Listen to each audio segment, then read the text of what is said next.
Hey everybody, it's Liz from the Lemon Bowl, and today I'm going to show you how to edit iPhone photos in Lightroom.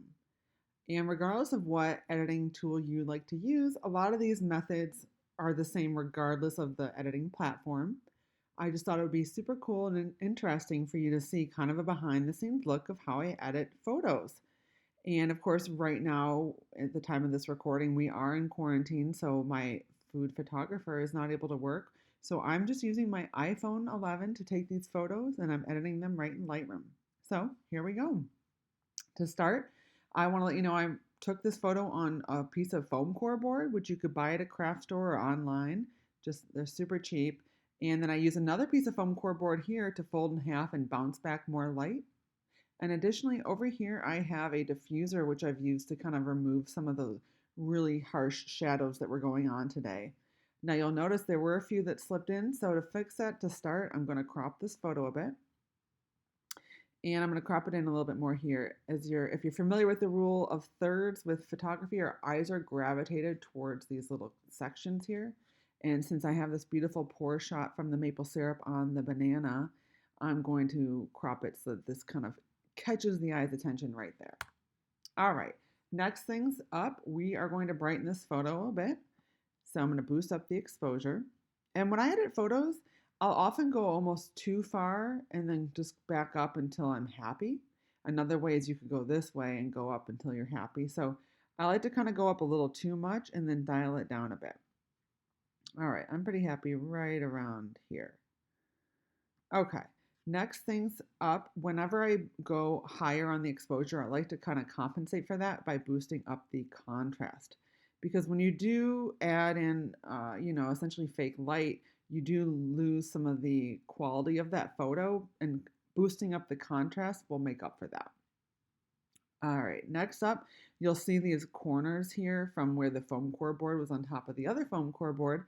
Don't worry, guys, there's an easy fix for that. You click on this brush here, and you can dial up the size up or down. I'm going to leave it kind of this middle point. And whatever you brush, you can pick what you want the effect to be. And I want to make it super exposed so that it looks white, because essentially I'm trying to make it so white that we get rid of those lines. So I'm going to go through and really just kind of like brighten the heck out of this background. And I'm going to go heavier on the outside parts, but then when I get closer to the food, I'll dial that in a bit, as well as closer to the plate. Any object, you don't want to go too heavy because you don't want to ruin the integrity of whatever else you're photographing, like the plate, the waffle, etc. But you can go a bit harsher when you're further out. And when I do, you'll see that line is slowly going away. I might actually dial up even further and you'll see it's totally disappearing. Isn't it amazing what you guys can do in here?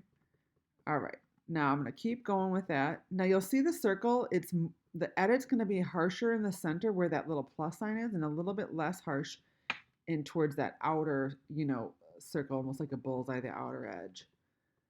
Now, of course, you don't want to go too crazy because, for example, I could totally ruin and eliminate that maple syrup pour, and I don't want to do that, of course.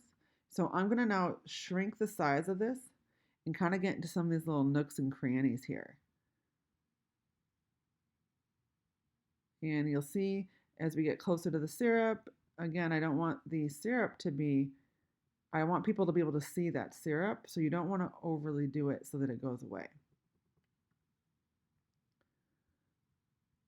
And then once I get all of this kind of tidied up, I do want to let you know you can go back if you in this case, overexpose an area, but whatever effect it is, if you overdo it, there is an eraser tool, and there is also an ability that you can actually see what you're editing, so you can kind of go back and it'll actually show you with a red mark where you've actually used that edit, so that you can then use the eraser effect to remove it a bit. And essentially, I just want to make sure this plate stays intact. I don't want to accidentally remove it. Okay. I'm feeling pretty good, you guys. I think we're getting closer. And one thing I like to do is see the before and then the after. Before, so you can see these lines here in the middle. Watch them basically go away. Pretty cool, right? And then if you click on the eraser, it will show you. So you click over the dot, you'll see where you've marked up. So I have the eraser tool on now, and I'm going to erase a little bit on this banana here because I don't want to necessarily ruin the banana look. Okay. Now, I feel pretty good, you guys, about where this is at right now. What I am going to do is get in here just a tiny, tiny bit right here. See how that just kind of brightens it up a little bit. And I'm also going to go back in now into the main editing of the photo itself, of the food, excuse me, of the whole image is what I should say. So now when you're in here, you're going to impact the entire image. And I'm just going to play with the temp a bit. So this cools it down, this warms it up. It happened to be a really beautifully bright day today, so I feel like the white balance was pretty spot on. Right. I'm feeling good. I tend to like things a bit on the cooler side, so I'm going to leave it right here. Just to clarify, cool means bluer tones, warm means more yellow tones. I tend to like it in general cooler, but because this is by nature a white, slash yellow photo being a banana waffle, there aren't a lot of colors to work with like reds, blues, greens, like a salad. So I want it to be a little bit more warm, especially so that the beautiful maple syrup, which is a naturally warm ingredient, shows that way. Additionally, bananas do tend to be on the yellowish, spectrum of white. So I'm okay with these being a bit warmer than I might have another photo. Other areas you can play with are saturation. You can go up, you can go down, so you can see what happens when you remove the saturation and what happens when you boost it up. Of course, whenever photographing food, you want to make sure it looks like how food looks like in nature, so you can't play around too much. Um, so yeah, I actually think I'm going to dial the yellowness just down a bit. Okay, I'm feeling good about this. I don't like my bananas to be too warm because then they can actually look a little bit like they are almost brown. Yeah, you guys, I have to say the iPhone is pretty good as it is, so I'm not doing a ton of editing of the actual food. Now I'm going to go here to the Band-Aid. It's called the healing brush, and just kind of fix some of these little crumbs or little, dots on the bananas. You can really, I mean, heck, you could alter that. You don't need to alter that, but you can really alter anything that you wish.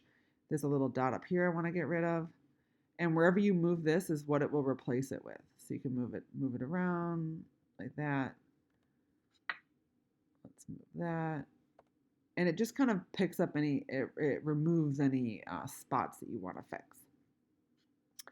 All right, and let's just look at the before one more time. Before, after. All right, that's it, guys. I feel pretty good with this waffle photo. I hope you like it too. I hope it makes people want to eat waffles because they were delicious, and I will be sharing the recipe soon. If you have any more questions about editing food photos, please reach out anytime at The Lemon Bowl. You can find me on Instagram, Facebook, Pinterest, and of course, you can visit me at thelemonbowl.com. Thanks for tuning in, and I hope you have a great day.